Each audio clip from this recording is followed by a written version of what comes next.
Salamu kwa wote popote pale mnapotazama na kusikiliza sauti hii. Hii ni sauti ya Hamisi Mizigo, mwanafunzi wa mzaliwa wa pili Zulu la 100 ambaye ndiye mwalimu pekee wa kweli kwenye nyakati hizi ambazo tunaishi. Tunasema mzaliwa wa pili ni mwalimu pekee kwa sababu kuna wengi wanaojiita kwamba ni walimu, lakini kwa hakika msingi wa yote ambayo wanafundisha katika dunia hii ni mambo ambayo yamejaa uongo ndani, mikanganyiko. Ndio maana yeye mzaliwa wa pili yupo kwa ajili ya kusahihisha, kwa ajili ya kuja kuweka usahihi wa mambo yote. Ni mwalimu pekee kwa sababu ni kutoka kwake tu tunapata ukweli na usahihi wa mambo kama tunavyopaswa kuyajua. Ndugu zangu, namshukuru Loba muumba pekee wa kweli kwa sababu ni kwa udhihirisho mapenzi yake kwamba nipo tena mbele yenu kwa siku ya leo.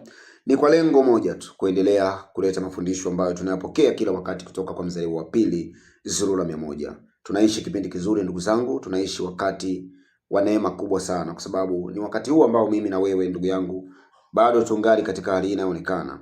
Ni wakati huu ambao pia tunapokea mgeni mkubwa, mgeni wa ajabu ambaye ni mzaliwa wa pili Zulu la 100 katika hali inayoonekana, kuja kuturejeshea ukweli kuhusiana na mambo yote yaliyotendeka, yaliyopo na yanayofuata, kwa sababu kila kitu kimeshapita katika ufahamu mwingine. Lakini kwa sisi ambao bado tunaishi katika hali inayoonekana, tunapaswa kueleweshwa ama kuelezwa nini kitafuata, na kuna mengi pia ambayo tunayaishi hatuyajui. Tunapaswa kujulishwa katika usahihi wake, lakini kuna mengi ambayo yalitendeka kabla yetu au kabla ya kuwepo kwetu katika hali inayoonekana. Yale ambayo tunatakiwa kuyajua tunapaswa tuelezwe ili tuweze kuyajua. Sasa wale wanaojiita kwamba walimu, mitume, manabii na majina mengine wanaojiita, wanaongea mambo ambayo hata wao hawana ufahamu nayo kwa sababu ya kutaka maslahi, wengine kutaka utukufu tu kwa watu. Lakini tuko na mwalimu mzaliwa wa pili Zulu la 100, na mimi nina furaha sana kwa katika wakati huu ambao yeye yupo, na ndio maana namshukuru Loba ambaye ndiye muumba pekee wa kweli kwa sababu ya uwepo wa mzaliwa wa pili Zulu la 100. Twende moja kwa moja katika mafundisho yetu ya siku ya leo ndugu zangu, ambayo mimi nitasoma kutoka katika Kalata Mbale. Kalata Mbale ni kitabu cha kweli. Hii ni Biblia. Kalata Mbale, kitabu cha kweli, usahihi wa maandiko, historia zote za mambo yaliyopita, yaliyopo na yanayokuja, usahihi wa mambo. Wanadini walichukua maandiko haya wakabadilisha, wakaingiza uongo na mikanganyiko ndani kwa manufaa yao, lakini kila jambo lina wakati wake. Usahihi umerejeshwa. Kwa hiyo ni wale ambao wanapenda ukweli, kujifunza ukweli, kujua ukweli na kufuata tu ukweli wenyewe. Mafundisho yetu yatatoka ndani ya maandiko ya kweli. Unaweza kaagiza Biblia, Kalata Mbale pamoja na vitabu vingine vyote vya mitume na manabii wa kweli. Usahihi wa historia zao yote yamerejeshwa kupitia tovuti ya lezard.com. Na mafundisho yetu ya siku ya leo ndugu zangu yana ujumbe ambao unasema kushangazwa kwa wasioanzishwa wajene. Kushangazwa kwa wasioanzishwa wajene ndio ujumbe wetu wa siku ya leo, kutoka katika Wonja sura yake ya 19 kuanzia mstari wa 18. Wonja ni nani? Wonja ni patriarki wetu ambaye walibadilisha historia yake. Wanamuita kwamba ni Isaya. Katika Biblia za kisasa kwenye dini mbalimbali utasikia wanamuita Isaya. Ni babu yetu huyu mweusi. Kama ilivyo kawaida, mambo ya kiroho ni swala la rangi. Mitume na manabii wa kweli wote ni wa jamii nyeusi. Wonja alitoa unabii kwa wakati wake. Huyu alikuwa ni nabii katika wakati wake. Aliona na akatoa unabii wa yale ambayo yatatendeka miaka mingi baadaye. Unabii huu ulikuwa unahusiana na mambo fulani ambayo yatatendeka kuhusiana na jene hii ambayo sasa wanaita Misri, na taifa la watu weusi kwa ujumla. Ndio maana ujumbe wetu ni kushangazwa kwa wasioanzishwa wa Jene. Tutaanza katika mstari wa 18 ambao unaanza kusema, wakati huo kutakuwa na demoni za kidini na za kivita za daraja la juu katika eneo lote la Jene Kato, kupitia dini kwenye mabano uongo zinazoitwa zilizofunuliwa mkato, ambazo zitapanda ugomvi mkato, hofu na uharibifu mkato, kwani laana itakuwa katika eneo lote la Jene. Wonja anaanza kutoa unabii wa mambo ambayo yatatendeka, na anasema wakati huo kutakuwa na demoni za kidini na za kivita za daraja la juu katika eneo lote la Jene. Hii ni kupenda kusema Afrika wase yote kwa wakati huo itakuwa katika ukandamizaji kwelikweli wa demoni za kidini. Demoni za kivita pia zitachochea machafuko, zitachochea chuki, migogoro baina ya weusi, na hayo yote yatatokea kupitia dini.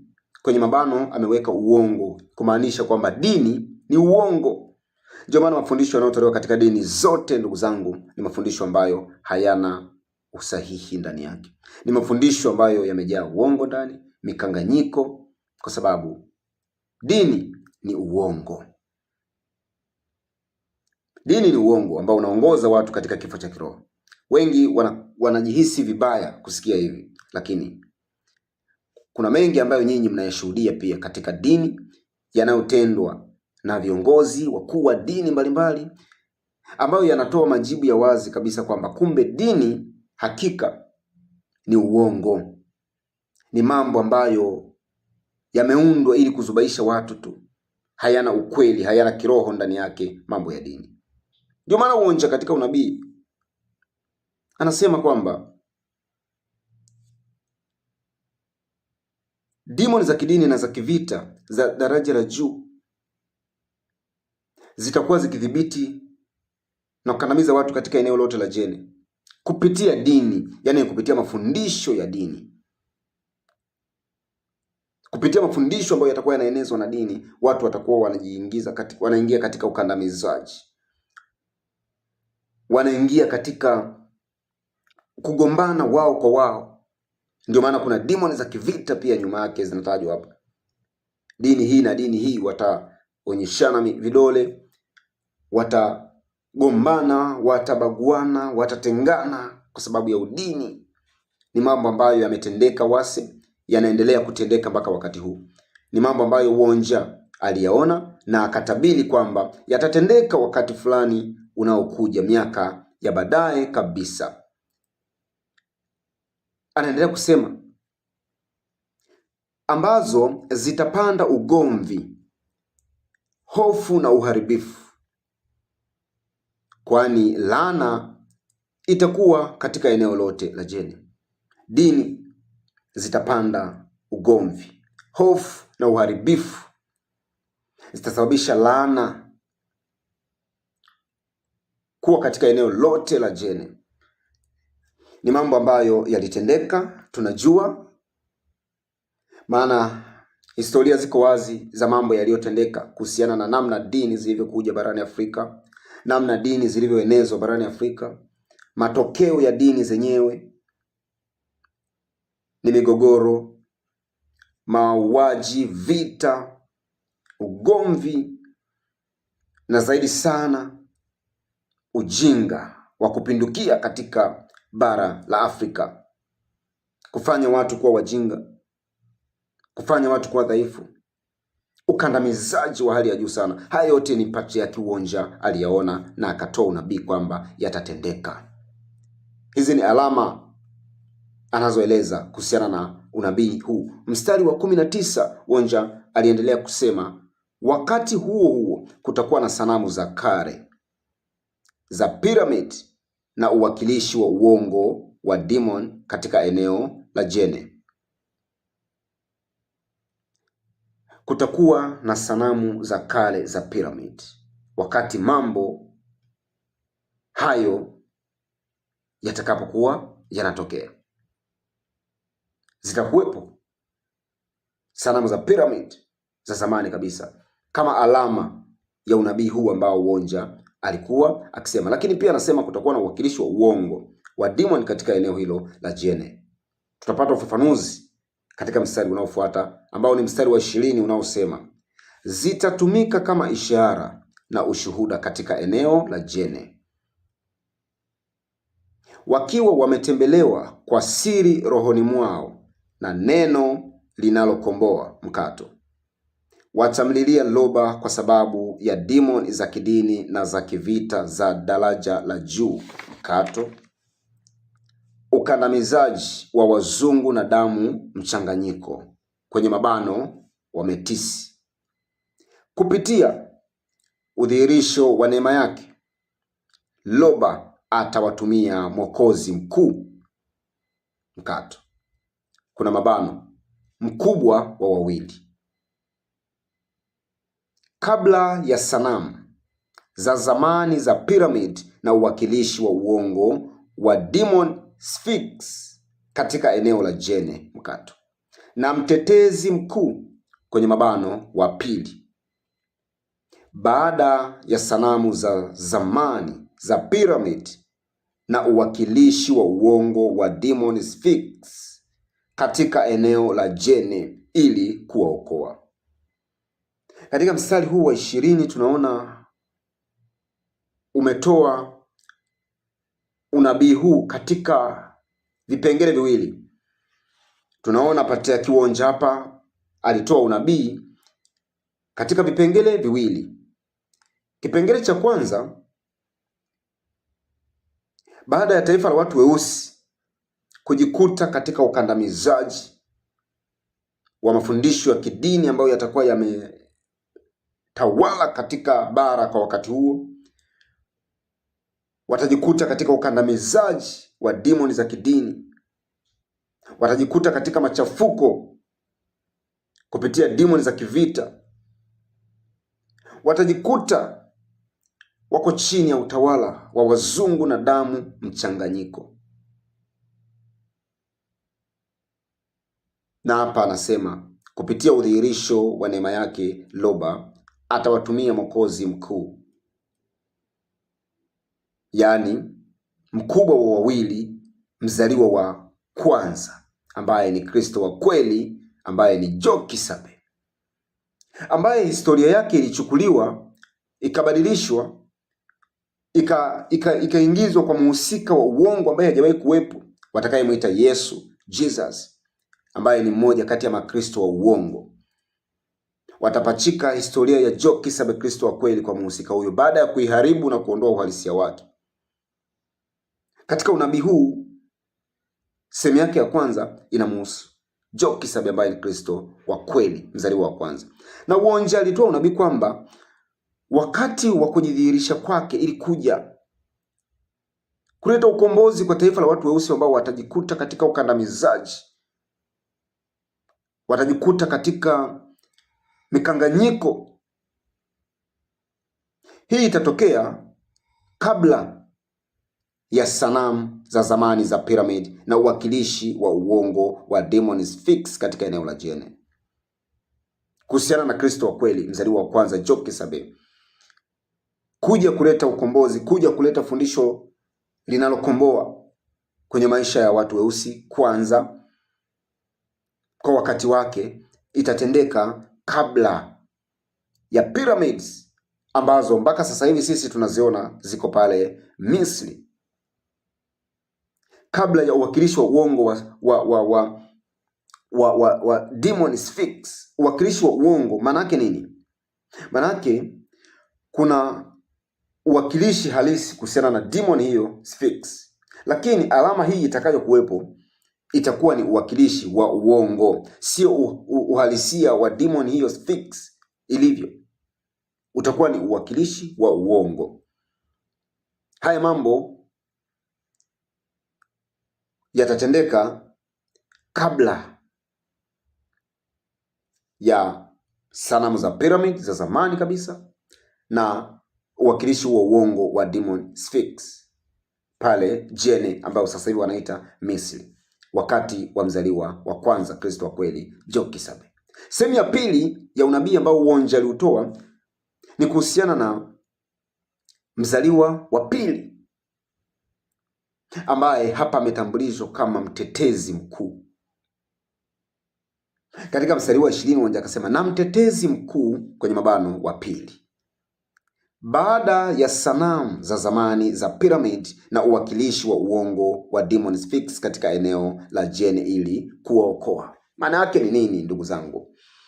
Huu mstari wa 20 umebeba ujumbe wa somo letu la leo, naweza kusema, ambao ni kushangazwa kwa wasioanzishwa wa Jene.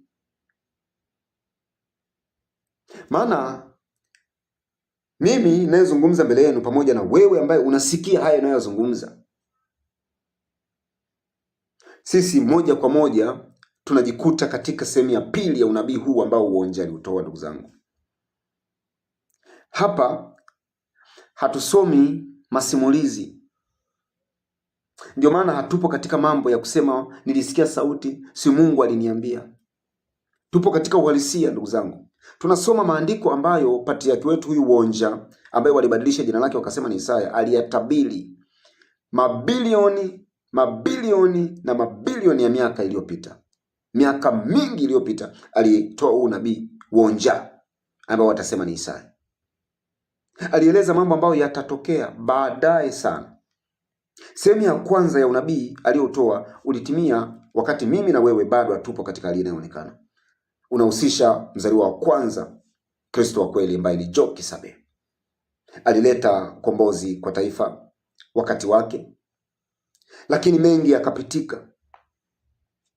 Kumradhi, mengi yakapitika. Taifa likaingia tena katika ukandamizwaji. Taifa likaingia tena katika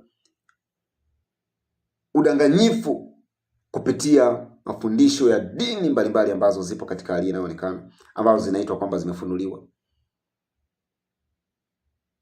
Lakini baada ya weusi kuendelea kulia, weusi kurejea tena kwa siri katika roho yao kulia kuhusiana na aina ya maisha wanayoishi, ukandamizaji ambao wanauishi. Ndio maana kuna wakati ambao Waafrika waliingia katika hali ya kulia.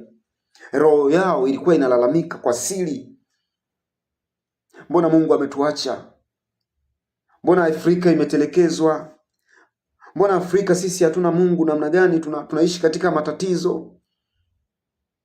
Mitume wote weusi wazungu, manabii wote wazungu, Mungu ni mzungu, Kristo ni mzungu, sisi weusi mbona hatuna historia?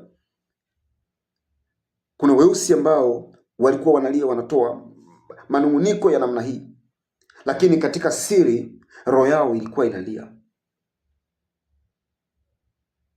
Ni kwa sababu kuna udhihirisho wa neema ambao tayari ulishaanza kujidhihirisha katika maisha ya weusi.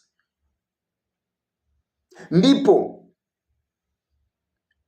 Tete ambaye ni Luba, muumba wa kweli, ameruhusu kwamba mzaliwa wa pili ambaye ni mtetezi mkuu ajidhihirishe katika wakati huu, na alama zilizotabiriwa na patriarki Uonja kwamba wakati atakapojidhihirisha mzaliwa wa pili itakuwa ni baada ya sanamu za zamani za pyramid. Yaani itakuwa tayari zipo tayari, zimeshasimamishwa tayari muda mrefu, ndipo atakapokuja. Je, ndugu zangu, hatuishi katika haya tunayosoma hapa? Hatuishi katika unabii huu ndugu zangu?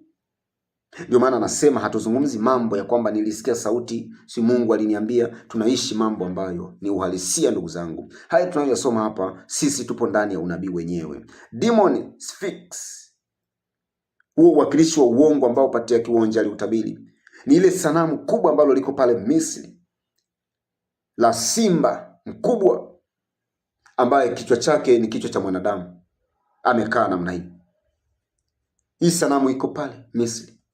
Pyramids za kale ziko pale Misri. Ni unabii ambao unatimia mimi na wewe tukiwa katika hali inayoonekana.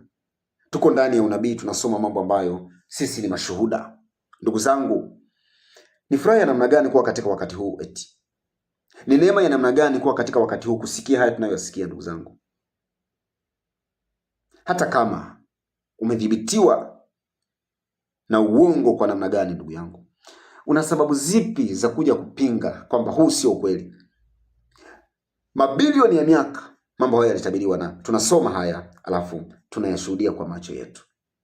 Mzaliwa wa pili alitambulishwa kwamba ni mtetezi mkuu atakayejidhihirisha kwa ajili ya kutuokoa kutoka katika uongo, kutoka katika ukandamizaji wa kiroho, kimaadili, kiakili, kutoka kwa wazungu na damu mchanganyiko na mafundisho ya dini zao ambazo walizileta zikajaa katika bara la Afrika. Ndio maana mzaliwa wa pili alipofika akasema, hey, stop, dini zote ni uongo, zote. Miungu inayoabudiwa katika dini za zote zilizopo katika dunia sio muumba wa kweli. Muumba wa kweli ni Loba. Kristo wa kweli ni Jokisabe. Mitume na manabii wa kweli wote ni weusi. Enyi watu weusi, nyinyi ndio taifa la muumba wa kweli. Mtu wa kwanza kuumbwa katika dunia ni mweusi. Nyinyi weusi sio nyani, sio makaku kama walivyowaambia. Nyinyi sio laana, nyinyi ndio taifa la muumba wa kweli. Weusi wasioanzishwa. Tukashtuka,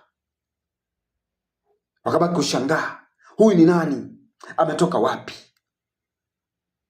Mshangao huu ulitendeka wakati wa Kristo wa kweli, mzaliwa wa kwanza Jokisabe.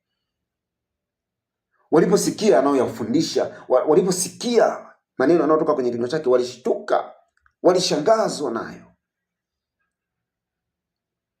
Ndivyo inavyotendeka wakati huu. Wanaposikia mzaliwa wa pili anazungumza, weusi wanashtuka. Wale ambao hawapo katika ukweli, wale ambao hawajajua ukweli, wale ambao hawatembei katika ukweli wanashtuka. Namna gani? Inawezekanaje taifa la watu weusi likawa ndio taifa la muumba wa kweli? Taifa teule liwe taifa la watu weusi? Namna gani? Inawezekanaje? Kushangazwa kwa wasioanzishwa wajene. Mambo haya yanatimia mimi na wewe tukiwa katika hali inaonekana. Ndugu yangu, yupo tayari aliyetabiriwa mabilioni ya miaka, yupo tayari kwa ajili ya kutuokoa kutoka katika uongo, kutoka katika udanganyifu wa dini zote. Ni chaguo lako tu ndugu yangu, wewe unaisikia? Ni chaguo lako, tena uko huru kabisa. Ni chaguo lako kuendelea katika ujinga, kuendelea kupoteza muda wako katika hizo dini, au kukimbilia ukweli, kutulia, upokee mafundisho ya kweli, uyaelewe na uyaishi, ili uweze kupokea wokovu ndani yako. Tunaishi kipindi kizuri ndugu zangu. Mstari wa 21 unabii unaendelea. Na neno la Loba litajulikana kwa wasioanzishwa walioneemiwa. Mkato. Na wasioanzishwa walioneemiwa watajua neno la Loba siku hiyo. Kwa sababu baada ya mzaliwa wa pili kufika, wale ambao tulisikia mafundisho anayoyatoa tukashtuka, lakini tukapokea neema ya kuelewa anachokisema. Kutoka kwa wasioanzishwa tukapokea ile neema na tukawa wasioanzishwa waliopokea neema, walioneemiwa. Ndio maana sisi ni wasioanzishwa walioneemiwa. Unabii ulisema kwamba atakapojidhihirisha, wasioanzishwa walioneemiwa watajua neno la Loba siku hiyo. Na kwa kweli unabii umetimia. Tunajua neno la Loba sasa. Tunamjua muumba wa kweli Loba Tete. Tunajua kwamba miungu inayoabudiwa katika dini zote ni mapepo, si muumba wa kweli. Ndugu zangu, ni kweli haya yaliyoandikwa yametimia, maana sasa tunajua kwamba Loba ndiye muumba pekee wa kweli. Tunajua kwamba Kristo wa kweli ni Jokisabe. Tunajua kwamba mitume na manabii wa kweli wote walikuwa ni weusi. Tunajua kwamba wazungu na damu mchanganyiko waliiba historia yetu, wakaibadilisha, wakaiharibu, wakaondoa uhalisia wake. Ni unabii. Aibu kwao Nasema ni aibu kwao, maana yale ambayo hawakutaka tuyajue kwa maelfu ya miaka sasa yako wazi kwetu, tunayajua. Mstari wa 22, hivyo wasioanzishwa walioneemiwa watamgeukia Loba mkato, ambaye neno lake litajibu maombi yao na kuwaponya. Hii ndivyo inavyotendeka. Wasioanzishwa walioneemiwa ni sisi ambao tayari tumeshapokea udhirisho wa neema ya kujua ukweli huu, na hakika neno limetusaidia. Tumegeuka, tumemtambua muumba wa kweli, tunamwabudu yeye, tunaongozwa na neno lake, na neno lake linatuokoa kutoka katika ujinga wa aina zote, kutoka katika mkanganyiko ya aina zote, kutoka katika kifo cha kiroho, kwa sababu mafundisho ya dini zote katika dunia hii ni mafundisho yanayoongoza watu katika kifo cha kiroho. Kwa hiyo unapopokea ukweli, unapokea neema, unakuwa usianzishwa, uliyepokea neema. Neno ulilolipokea linakuokoa kutoka katika kifo cha kiroho, linakuokoa kutoka katika ujinga, linakufanya unakuwa huru, linakuongoza sasa katika uzima. Tunayaishi haya ambayo tunayasoma kwa uhakika kabisa, ndugu zangu, sio mambo ya kusimuliwa haya. Tunaishi nyakati za ajabu mno, ndugu zangu, na lazimika kutumia maneno haya ninayotumia kwa sababu ndio usemi ambao sisi watu wa hali hii inayoonekana tena baada ya anguko tumepewa kuutumia. Lakini eleweni kwamba tunaishi kipindi cha ajabu, kipindi kizuri mno. Mgeni tuliye naye ni mgeni mkubwa wa ajabu sana.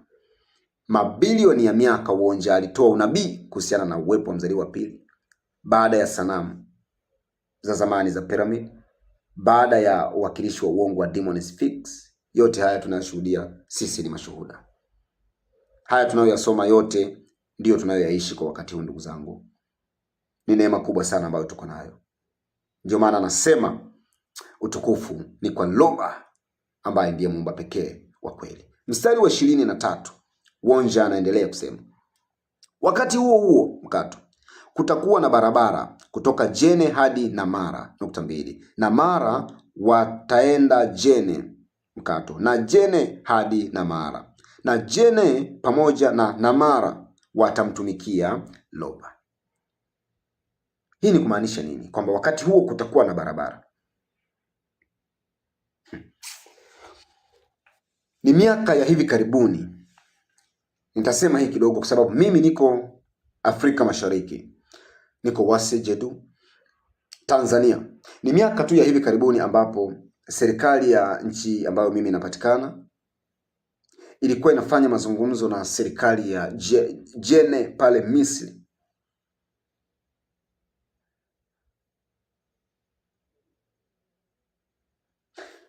kwa ajili ya kufanya matengenezo ya barabara ili kuunganisha mataifa haya kwa barabara kutoka Jene, yani Misri, kupita Namara. Namara hii ndio watasema Ashuru katika Biblia hizi za kisasa. Utasikia Ashuru ndio Namara. Barabara itapita katika nchi hii inayopatikana Tanzania kwenda mpaka kusini mwa Afrika.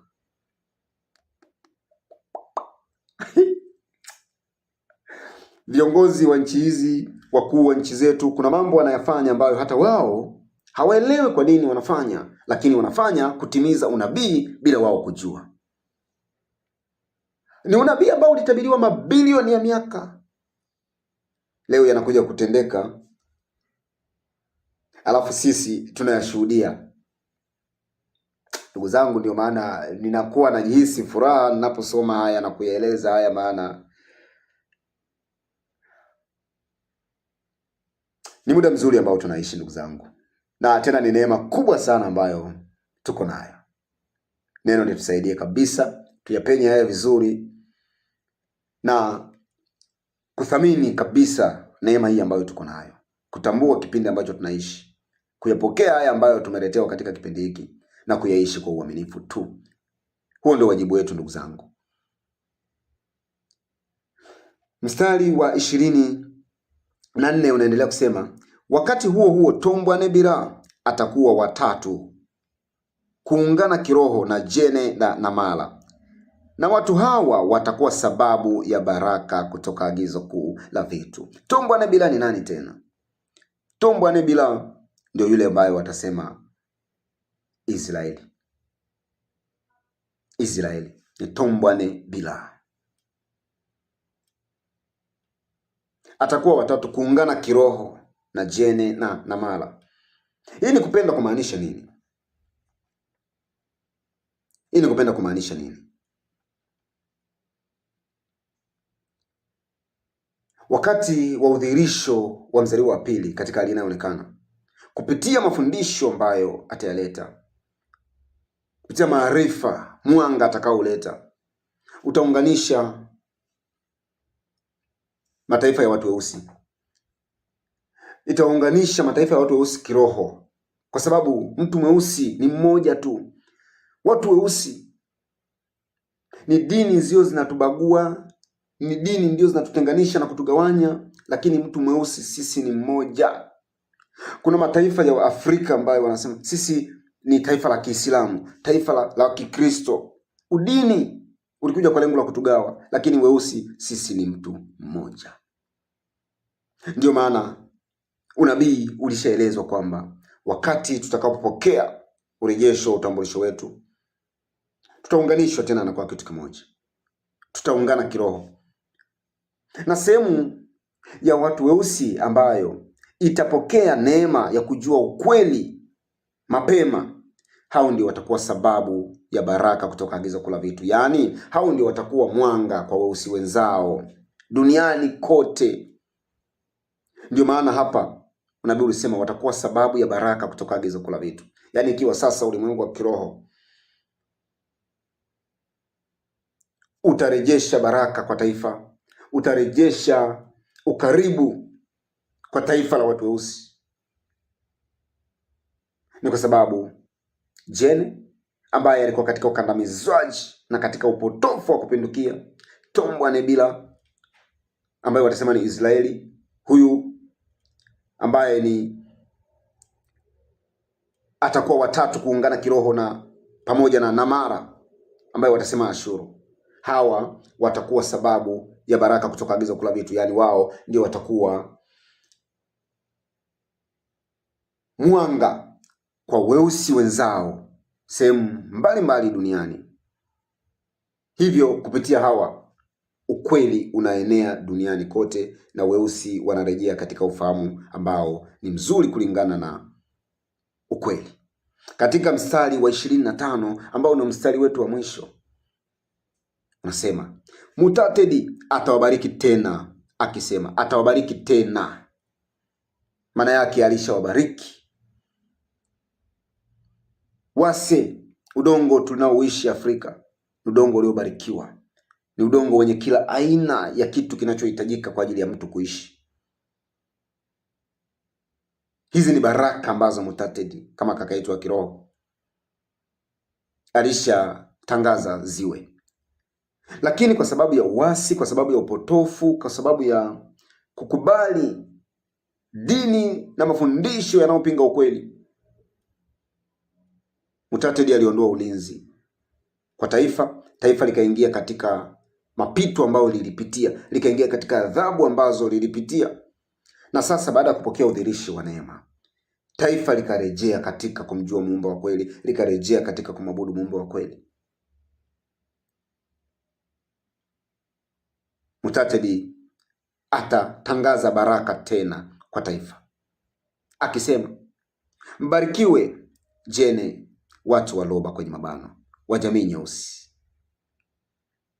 Wase Pongo Afrika ya Kaskazini, tunafunga mabano, na Namara kwenye mabano, Wase Jedu Afrika ya Mashariki, Tombwanebila Wase Mutonga Afrika ya Kati, na watu wengine weusi wanaojulikana na wawili mkato. yaani wanaojulikana na wa kwanza na wa pili, wote wanaojulikana na warithi wa ulimwengu kupitia Mutu na Muto, na pia chanzo cha nuru ya watu weusi wasioanzishwa walionemewa. Kama ambavyo nimeeleza kwamba wale wanaopokea udhihirisho wa neema kwanza, kujua ukweli kwanza, wao wanakuwa ni chanzo cha nuru kwa weusi wenzao, chanzo cha nuru kupitia Mutu na Muto. Mutu na Muto ndio walibadilisha historia yake, ni mababu zetu, wazazi wetu. Mutu na Muto ndio watasema Adamu na Eva, ni mababu zetu weusi na bibi yetu mweusi. Muto, mwanamke wa kwanza kuwepo katika linaonekana mweusi. Uzao wao wote ulikuwa ni weusi. Baadaye sana ndio kukazaliwa wazungu na damu mchanganyiko. Sio somo la siku ya leo, lakini unaruhusiwa kuuliza ili uweze kuelewa pia kuhusiana na hayo. Ndugu zangu, napenda kusisitiza kwamba tunaishi kipindi cha ajabu, tunaishi kipindi kizuri. Unabii ambao ulitolewa na Patriarki wetu Wonja zamani sana unatimia wakati huu ambao mimi na wewe tupo katika hali inayoonekana. Ndugu yangu, njia ya sisi weusi kurejesha uhusiano wetu na ulimwengu wa kiroho, kurejesha uhusiano wetu na muumba wa kweli, njia ya sisi weusi kurejea katika nguvu zetu, kurejea katika uwezo wetu. Mataifa ya weusi ili yaweze kujitawala, yaweze kujiongoza kwa nguvu na uweza halisi walionao. Njia ni kuachana na dini ambazo zipo katika bara letu. Njia ni kutupa takataka za dini zote. Maana dini zipo kwa ajili ya kupanda hofu kwenye maisha yetu, kupanda machafuko katika maisha yetu.